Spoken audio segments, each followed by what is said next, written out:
Good morning all of you students. आज जो हम क्लास 8 नागरिक शास्त्र में जो है हम लोग संसदीय सरकार के अंतर्गत न्यायपालिका के बारे में जानेंगे। इससे पहले हम लोग पढ़ चुके सरकार के 3 प्रमुख अंग है विधायिका,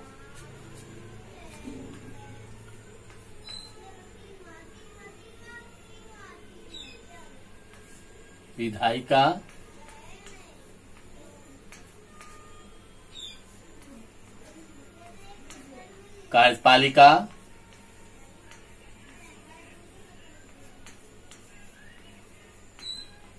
तीसरा न्यायपालिका।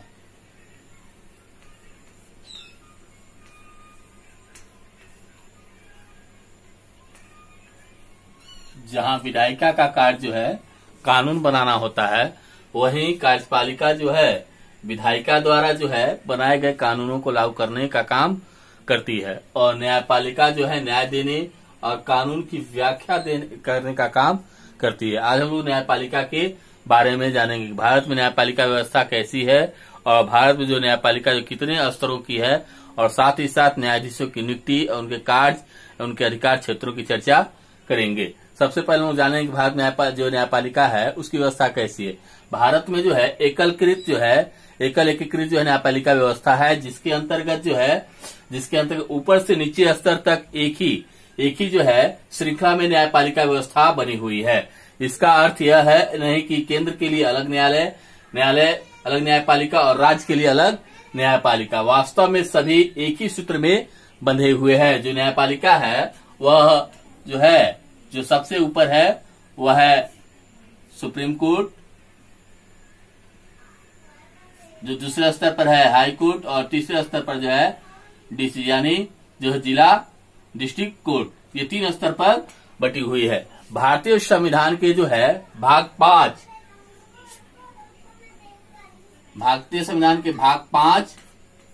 और अनुच्छेद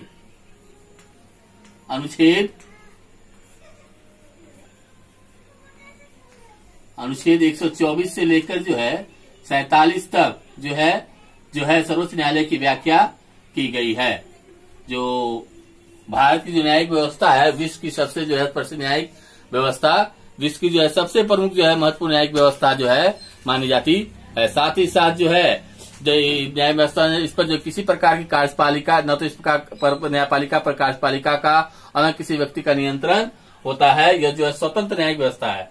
और जो भारतीय शासन अधिनियम 1935 के अंतर्गत ही जो है एक संघीय न्यायपालिका की व्यवस्था की गई थी। उसी का जो आजादी के बाद है, क्योंकि हम जानते हैं भारतीय संविधान में जो अधिकांश जो व्यवस्था ली गई है वह भारतीय शासन अधिनियम 1935 से ली गई है। उसी संघीय न्यायपालिका की व्यवस्था का जो प्रतिरूप जो है वह सर्वोच्च न्यायपालिका है। और हम लोग देखेंगे सर्वोच्च न्यायपालिका का जो है गठन कैसे किया जाता है, कैसे होता है। जो मूल संविधान के अंतर्गत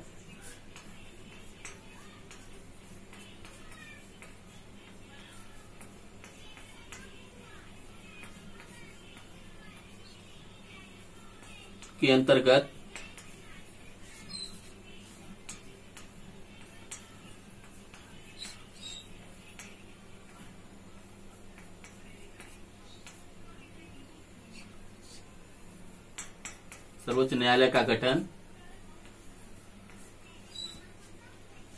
न्यायालय का गठन जो है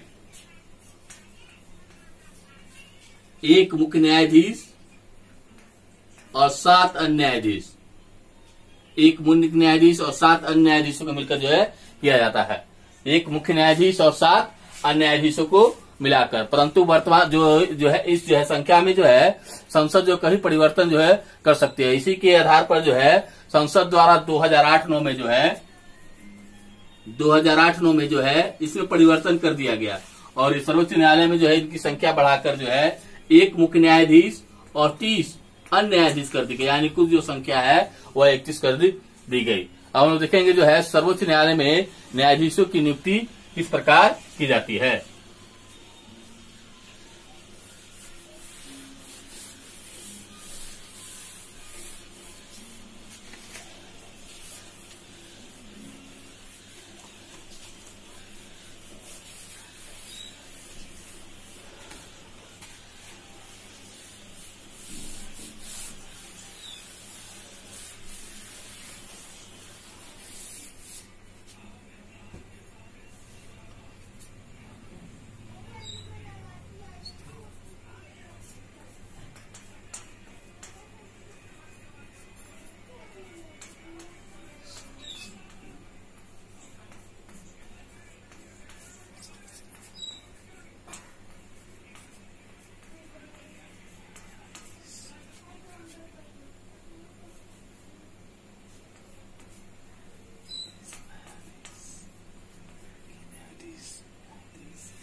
न्यायाधीश, सर्वोच्च न्यायालय के न्यायाधीश की नियुक्ति।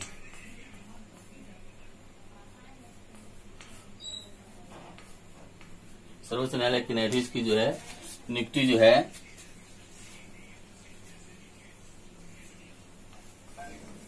जो है वो राष्ट्रपति द्वारा की जाती है। राष्ट्रपति द्वारा।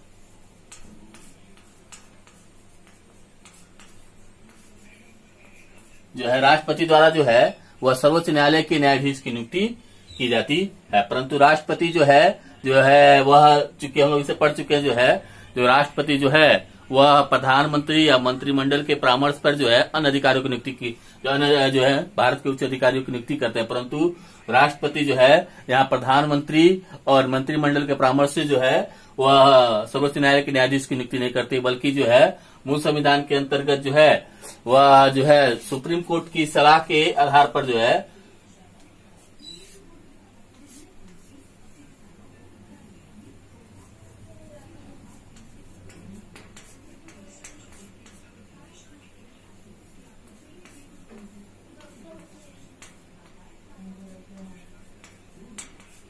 के अंतर्गत जो है सर्वोच्च न्यायालय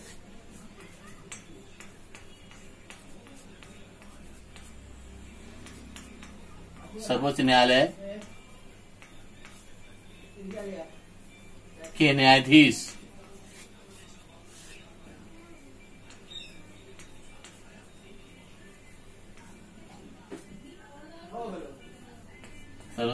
न्यायाधीश देश की सलाह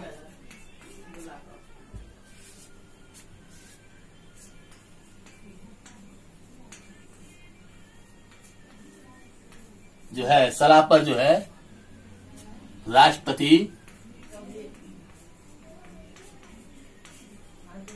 भारत के मुख्य न्यायाधीश की नियुक्ति करेंगे। जो भारत के जो सर्वोच्च न्यायालय के न्यायाधीश होंगे, सर्वोच्च न्यायालय के न्यायाधीश की नियुक्ति करेंगे।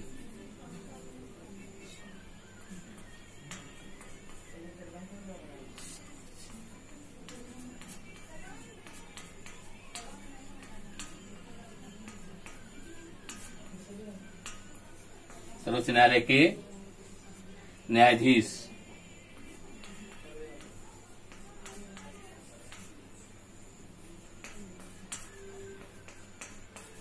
की नियुक्ति करते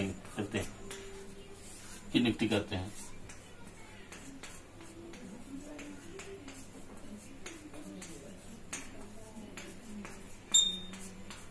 जो है नियुक्ति करते हैं।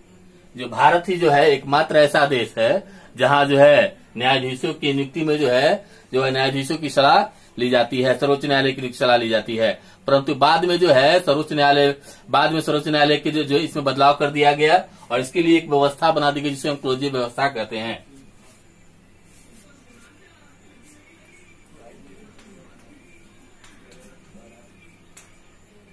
बाद में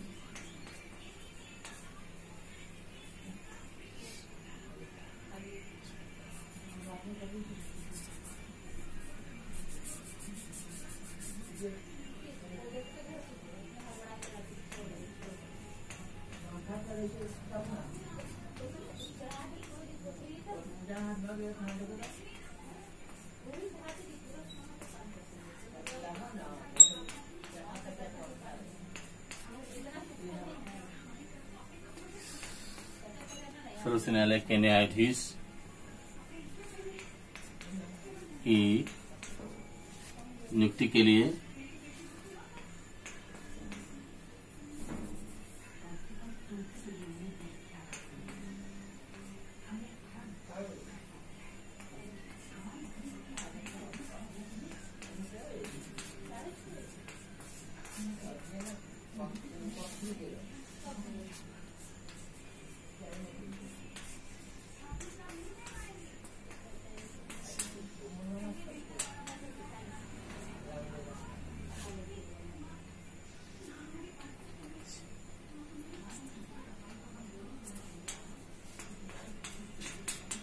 पुलिस व्यवस्था को अपनाया गया।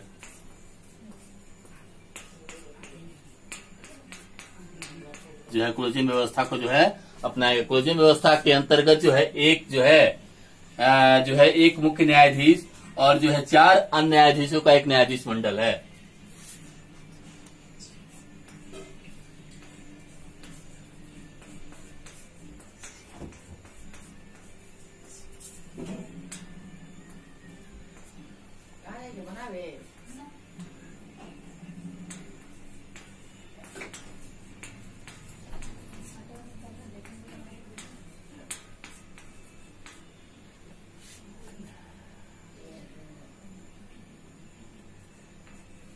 एक मुख्य न्यायाधीश एवं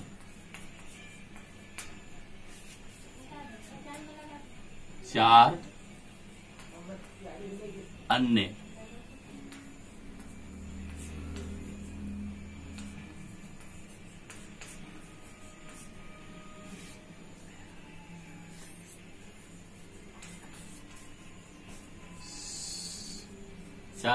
जो है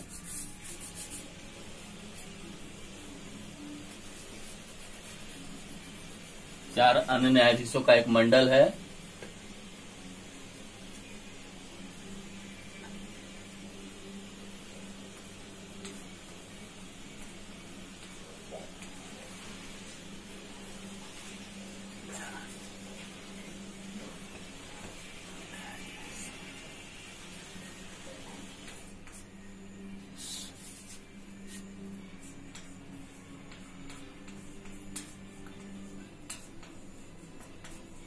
मंडल है जो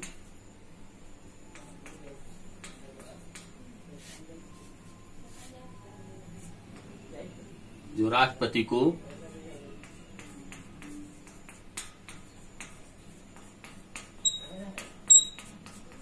सर्वोच्च न्यायालय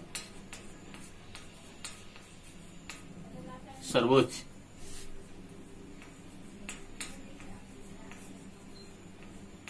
न्यायालय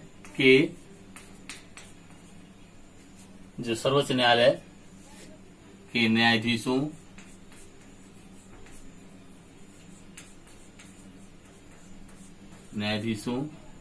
की नियुक्ति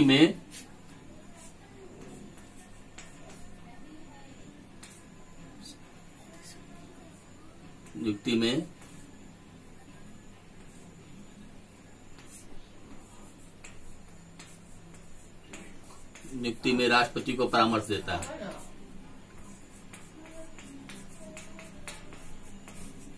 नियुक्ति में राष्ट्रपति को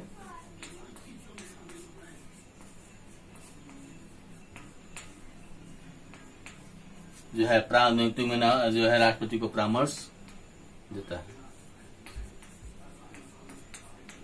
वर्तमान समय में इसी व्यवस्था के अंतर्गत वह सर्वोच्च न्यायालय के न्यायाधीश की नियुक्ति की जाती है। अब हम लोग देखेंगे कि न्यायाधीश सर्वोच्च न्यायालय के उच्चतम न्यायालय के जो न्यायाधीश है उनकी जो नियुक्ति के लिए कौन कौन सी योग्यताएं महत्वपूर्ण है।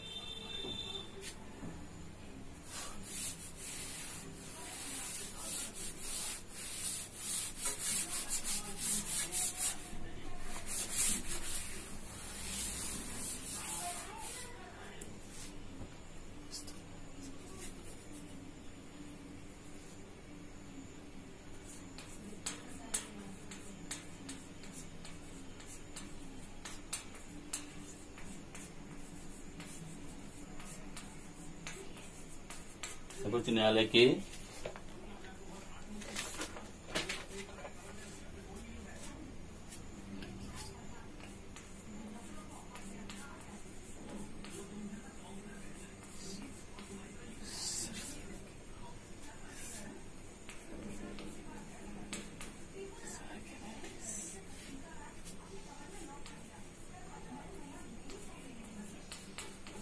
नियुक्त होने के लिए अर्हता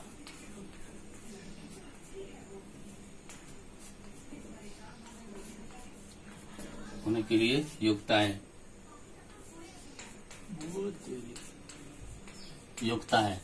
जो है वह पहला है भारत का नागरिक होना चाहिए। भारत का नागरिक। दूसरा, किसी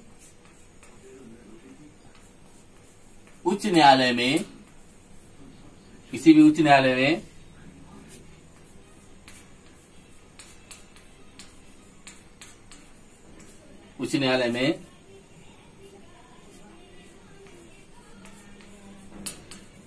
कम से कम जो है 5 वर्ष न्यायाधीश, 5 वर्ष न्यायाधीश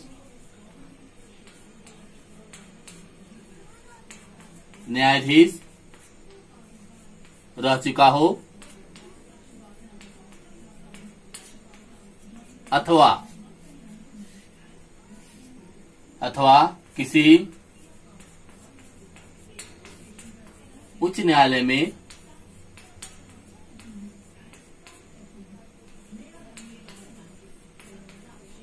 10 वर्ष, उच्च न्यायालय में कम से कम 10 वर्ष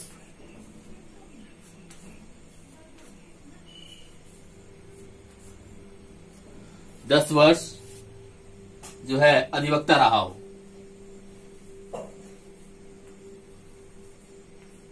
जो है अधिवक्ता रहा हो,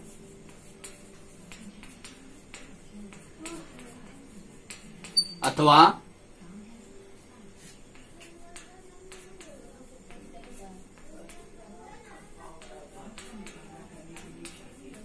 राष्ट्रपति की दृष्टि से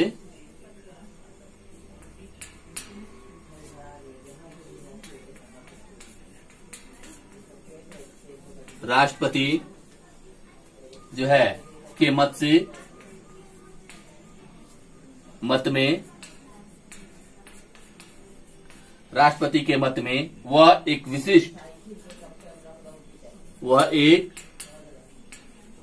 एक जो है वशिष्ठ विधिवेता हो, वह एक विशिष्ट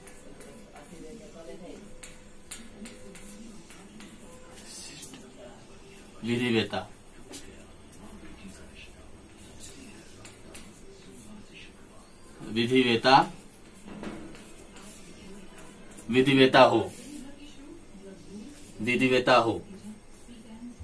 हो, तीनों में से कोई एक जो होना चाहिए। पहला भारत का नागरिक जो सबसे महत्वपूर्ण, दूसरा किसी उच्च न्यायालय में कम से कम जो है वह जो है 5 वर्ष न्यायाधीश पर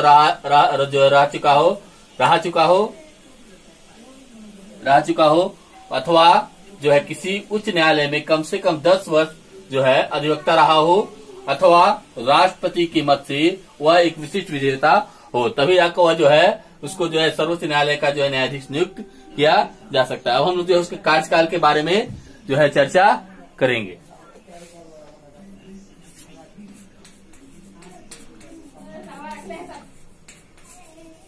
कार्यकाल, जो राष्ट्रपति का जो है जो सर्वोच्च न्यायालय के मुख्य न्यायाधीश है वह 65 वर्ष की आयु तक जो है अपने कार्य पर रह सकते हैं।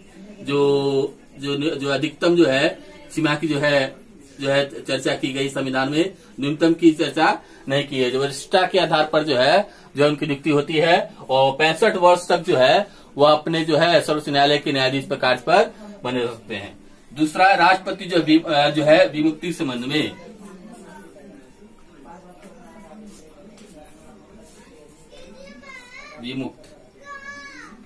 विमुक्त होने के संबंध में जो है जो सर्वोच्च न्यायालय के न्यायाधीश जो है वह जो है अपना त्याग पत्र जो है वह राष्ट्रपति को दे सकते हैं।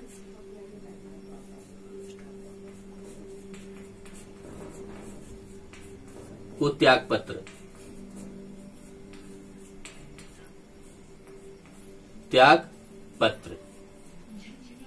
जो है त्याग पत्र दे सकते हैं। हम लोग जो चर्चा करेंगे हटाने की प्रक्रिया पर, जो सर्वोच्च न्यायालय के न्यायाधीश है उनकी हटाने की प्रक्रिया क्या है। हटाने की प्रक्रिया पर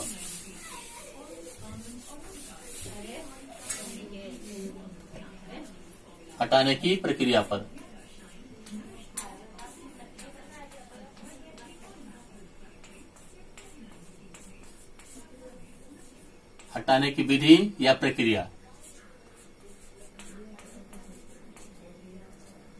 पे हटाने की विधि या प्रक्रिया पर जो है सर्वोच्च न्यायालय के न्यायाधीश को जो है वह जो है हटाया जा सकता है। जो हटाने की कुछ प्रक्रियाएं हैं वह है जो प्रक्रिया द्वारा सकता। पहला जो है साबित कदाचार के आधार पर,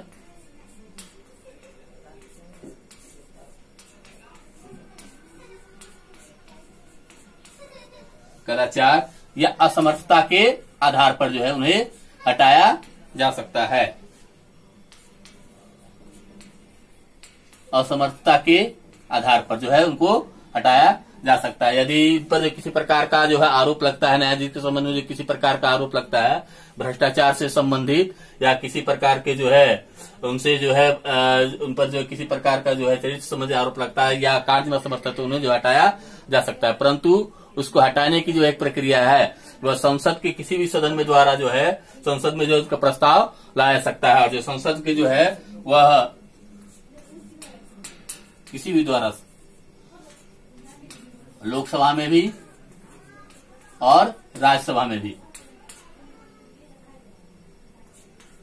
राज्यसभा में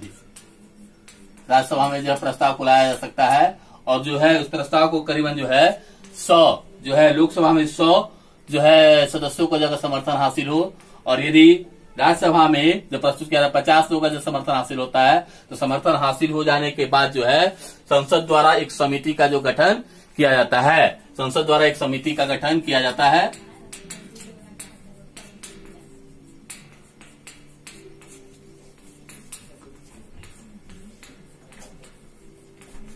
समिति का जो है गठन होता है। जो समिति गठन होती है वह समिति जो है न्यायाधीश पर लगे आरोपों की जांच करती है और जांच करके जो यदि वह प्रमाणित यदि वह सही पाते हैं तो वह उसकी रिपोर्ट जो है संसद को देते हैं। और उसके बाद संसद जो है उस जो है प्रस्ताव को जो है संसद में जो है 2/3 बहुमत से जो है पारित जो है प्रस्ताव जो 2/3 बहुमत से पारित हो जाता है तो वह प्रस्ताव राष्ट्रपति के पास जाते हैं, राष्ट्रपति के पास जो है जाता है। और राष्ट्रपति की स्वीकृति के बाद जो है सर्वोच्च न्यायालय के न्यायाधीश सर्वोच्च न्यायालय के न्यायाधीश जो है वो अपने पद से जो है पुनर्विमुक्त कर दिया जाता है।